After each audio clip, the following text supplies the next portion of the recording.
In Japanese animation, public apologies are a familiar sight, usually directed at fans when a show is delayed or the animation quality slips. But something new is happening. Now studios are turning inward, apologizing directly to their own staff, the animators who make everything possible. This marks a major shift in the industry, signaling that internal problems can no longer be swept under the rug. For decades, grueling conditions, endless overtime, low pay, and tight deadlines were seen as just part of the job. But now, studios are publicly admitting that this system is unsustainable.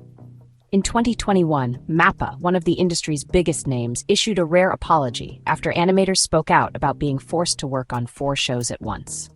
They're acknowledging the long hours, the low pay, and the immense pressure animators face. One animator tweeted, "I haven't slept in 36 hours, sparking a wave of sympathy and outrage online." These apologies are a crack in the industry's wall of silence. In 2022, Studio Wit also issued a statement after staff anonymously described toxic work environments in a viral blog post. Why now? Because animators are speaking out, sharing stories of exhaustion and hardship on social media. Hashtags like AnimatorSOS have trended in Japan, drawing public attention to the crisis. The public is seeing the reality behind the scenes, and studios can't hide it anymore. Journalists are investigating, and even mainstream media is covering the struggles of anime workers. Some studios are taking the first step by simply saying, "We're sorry." In a recent press conference, a studio head admitted, "We failed to protect our staff from unreasonable demands." In a culture where such admissions are rare, this is significant. Apologizing to employees is almost unheard of in Japan's hierarchical work culture. When big names like MAPPA or Madhouse acknowledge the strain, it sends a message. The old ways aren't acceptable. Industry leaders are now debating how to improve conditions. Apologies alone won't fix deep-rooted problems, but they open the door for honest discussion. As one animator put it, "We love anime, but we can't survive like this." The industry is being forced to confront its own difficult truths. Some animators are even calling for unions and legal reforms. The conversation is moving from behind closed doors into the public eye. Petitions and campaigns for better working conditions are gaining traction. It's a small gesture, but it could be the start of real change. Some studios are experimenting with better schedules and higher pay. Now, the question is, what comes next for the people who bring anime to life? Will these apologies lead to lasting reform? The future of anime depends on how the industry responds to its creators' needs. The world is watching, and so are the animators who make the magic happen.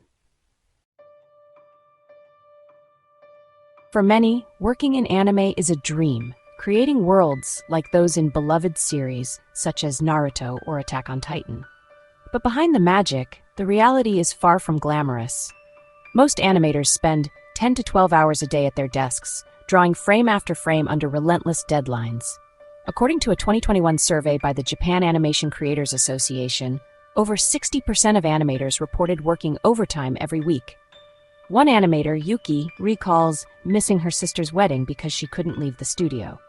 "I love anime, but sometimes I wonder if it's worth the sacrifice," she says. The passion that draws people in often turns to burnout. Industry veteran Hiroshi Matsumoto explains, "We lose some of our most talented people every year, not because they lack skill, but because they're simply exhausted. Social lives and health suffer. Exhaustion becomes the norm." In fact, a 2019 study found that nearly 80% of animators experienced chronic fatigue or stress-related illnesses. The dream of creative expression is replaced by a factory-like grind. "It's like an assembly line," says animator Kenji, "but with more pressure and less pay." Many young artists are unprepared for the sacrifices required. Newcomers often enter the industry with high hopes, only to be overwhelmed by the workload and low pay. High turnover is common. Talented animators leave after just a few years. According to industry data, nearly half of new hires quit within their first 3 years.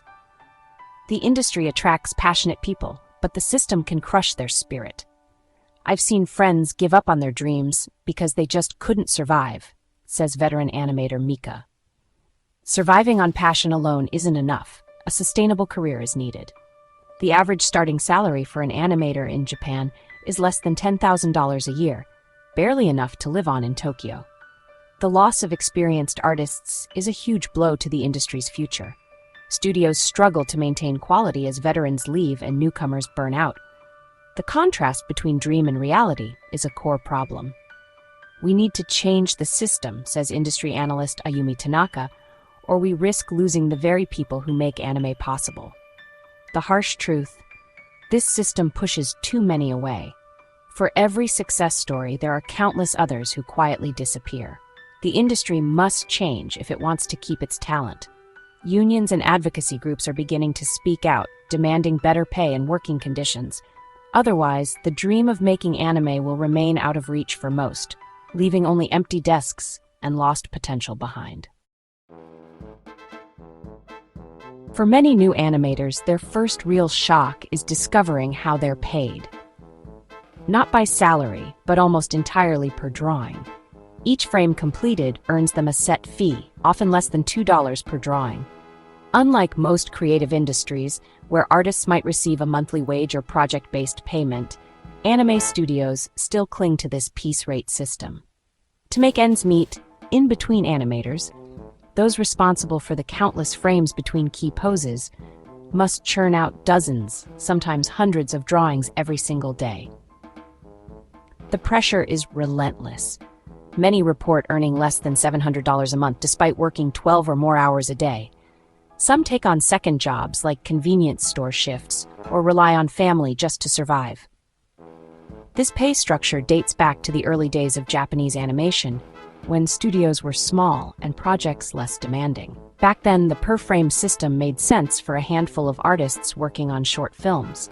But today, with anime a global phenomenon and production schedules tighter than ever, the system is outdated.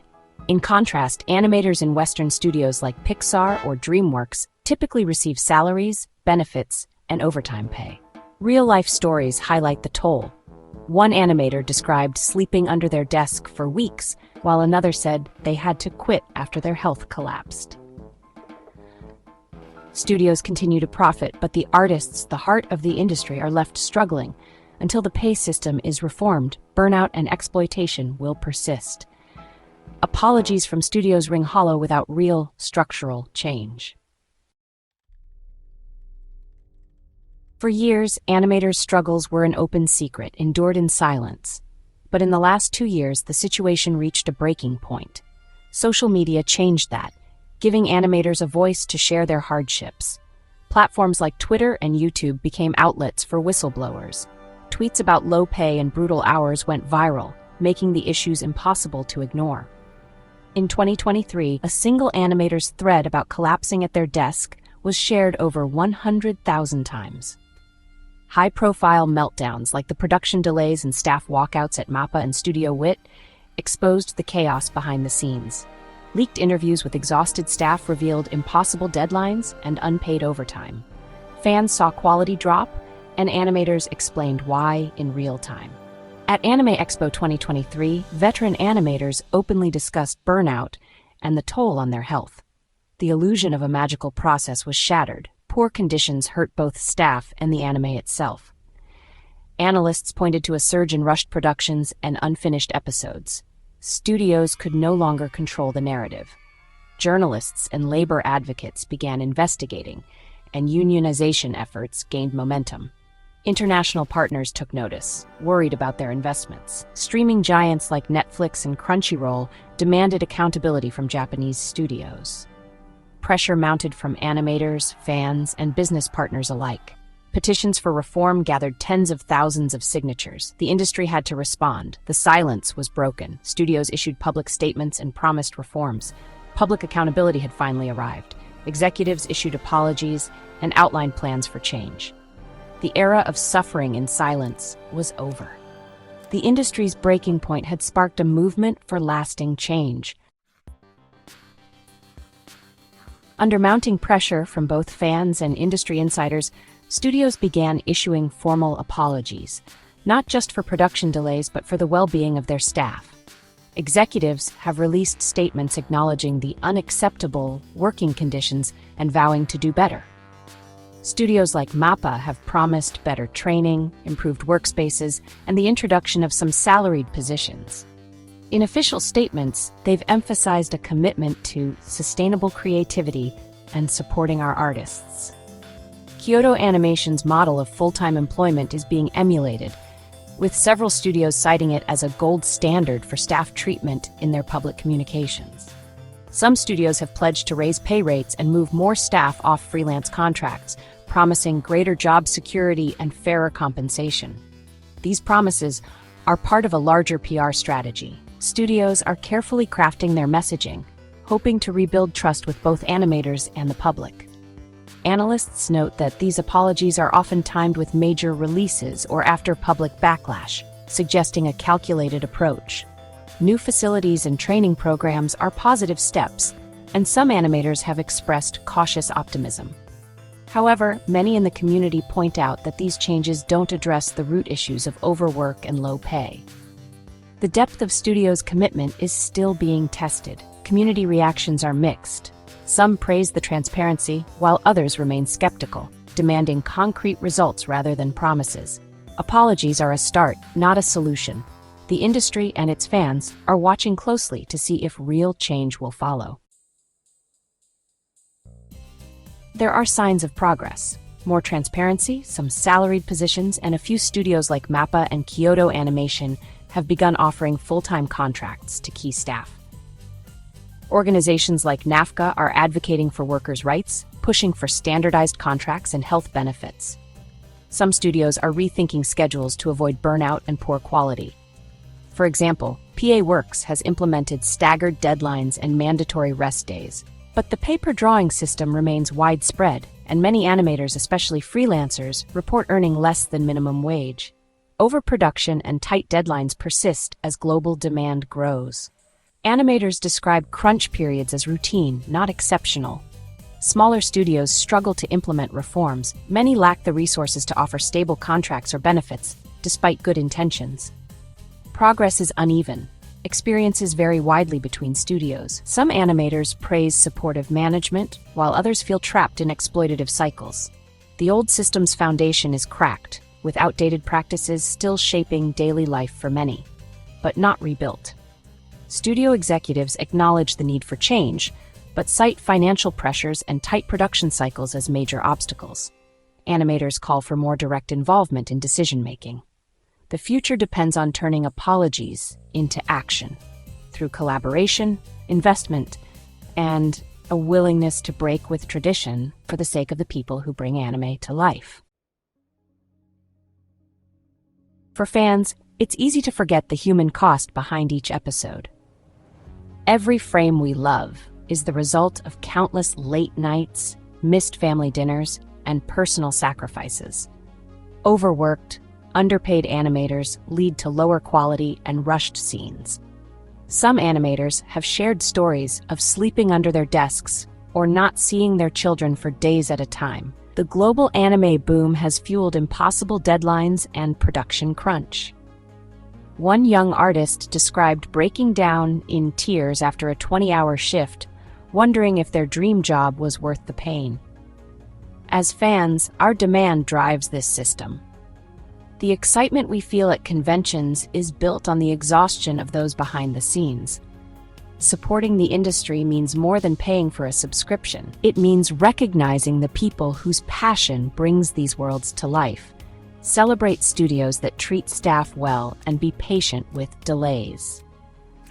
When a studio gives animators time to rest, it shows in the joy and pride of their work. Advocate for better practices and support animators who speak out. Some have risked their careers to demand fair treatment, hoping to inspire change for the next generation. When fans care about creators, studios take notice. Your voice can help shape a healthier industry. The future of anime depends on nurturing its talent. Mentorship and support can turn burnout into inspiration and keep creativity alive. If the industry burns out its artists, it loses what makes anime special. The empty desks and unfinished dreams are a silent warning. Apologies are a start, but lasting change needs everyone's effort.